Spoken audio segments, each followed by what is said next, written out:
बिस्मिल्लाहिर्रहमानिर्रहीम। अस्सलाम वालेकुम। यूट्यूब चैनल किसान टॉक के साथ मैं आपका दोस्त मोहम्मद हसन। आज की वीडियो हम बनाएंगे गंदम के ऊपर। जी हाँ, इस वीडियो का टॉपिक होगा कि गंदम को कितने पानी लगाना ज़रूरी होते हैं जिससे हम मैक्सिमम पैदावार हासिल कर सकें। तो आम तौर पर अगर हम देखें तो हमारा जो इलाका पंजाब का इलाका है, यहाँ पर ज़मीन जो है वो मुख्तलिफ है। मुख्तलिफ इलाकों में मुख्तलिफ ज़मीनें हैं और इसके साथ साथ जो फसल की तरतीब है वो भी मुख्तलिफ है, यानी कि क्रॉप रोटेशन। पंजाब के मुख्तलिफ इलाकों में मुख्तलिफ क्रॉप रोटेशन है, जिसकी वजह से हमें इन तमाम चीज़ों को देखते हुए पानी की जो निस्बत है उसे तब्दील करना पड़ता है।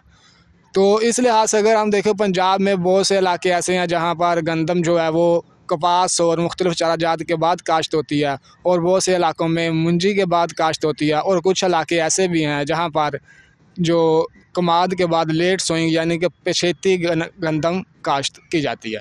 तो इसलिए इन तमाम चीज़ों को मद्देनज़र रखते हुए हमें पानी को बहुत एहतियात से इस्तेमाल करना पड़ता है।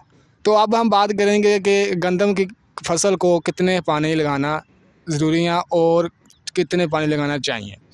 तो अगर तो हम गंदम की फसल जो है वो काश्त कर रहे हैं, कपास या मुख्तलिफ चारा जात के बाद काश्त किया, तो उसमें हम 3 से 4 पानी लगाएंगे।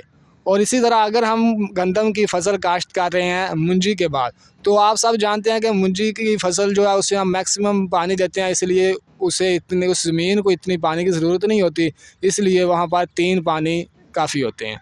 और इसी तरह अगर हम गंदम काश्त करें कमाद की फसल के बाद, तो वो थोड़ी लेट हो जाती है, और इसलिए वहाँ पर 4 से 5 पानी लगाना ज़रूरी होते हैं।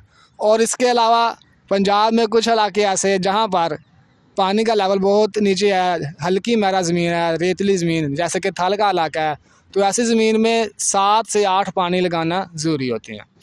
और इसी तरह अब हम बात करेंगे कि किन स्टेजेस पर गंदम को पानी लगाना ज़रूरी है और जिनसे हम इसकी पैदावार में इजाफ़ा कर सकते हैं।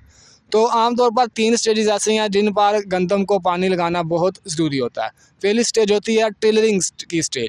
टिलरिंग की स्टेज वो स्टेज है जहाँ जो एक सिंगल तना है वो मुख्तलिफ तनों में डिवाइड होता है, तो उसे हम कहते हैं टिलरिंग की स्टेज। तो इस स्टेज पर पानी लगाना बहुत ज़रूरी होता है। और इसके बाद दूसरी स्टेज आती है गोब की हालत। गोब की हालत में पानी लगाना भी ज़रूरी होता है। गोब की हालत वो होती है जब छिट्टा जो है वो पत्तों के अंदर बंद होता है, तो इस हालत में पानी लगाना ज़रूरी होता है। और तीसरी स्टेज आती है जब दूधिया दाने छिट्टे के अंदर बन रहे होते हैं, यानी कि जब ग्रेन रीफिलिंग हो रही होती है, तो उस वक्त तीसरा पानी लगाना ज़रूरी होता है।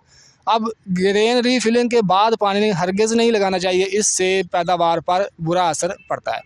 तो अब ये 3 बहुत ही क्रिटिकल स्टेजेस हैं, इन 3 स्टेजेस पर पानी लगाएं तो हमें अच्छी पैदावार हासिल हो सकती है। अगर इनमें से कोई भी एक स्टेज पर हम पानी लगाना मिस कर दें तो इससे हमारी जो गंदम की फसल है उस पर बुरा असर पड़ता है। तो उम्मीद करता हूँ कि आज की ये वीडियो आपको अच्छी लगी होगी। इंशाल्लाह दोबारा मिलेंगे नई वीडियो के साथ, तब तक के लिए खुदा हाफिज़।